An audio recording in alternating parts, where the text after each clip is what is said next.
In English, if you want to say that you're focusing all of your attention on something, you can use the verb focus, but you can also say that you're zeroing in on this thing.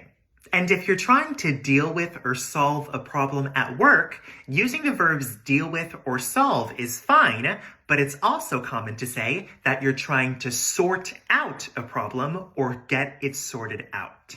These are examples of the many super useful business English phrasal verbs that you can learn on the Promova app.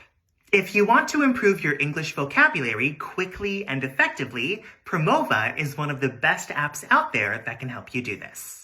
Promova teaches useful vocabulary in short lessons that will take you less than 5 minutes to complete, and it offers tons of business English lessons that give you vocab to help you express yourself naturally in so many different situations at work.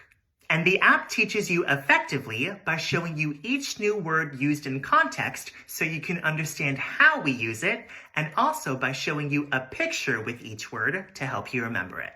So if you want to improve your vocabulary quickly and easily and get a personalized learning plan, tap the link in my bio to download Promova for free.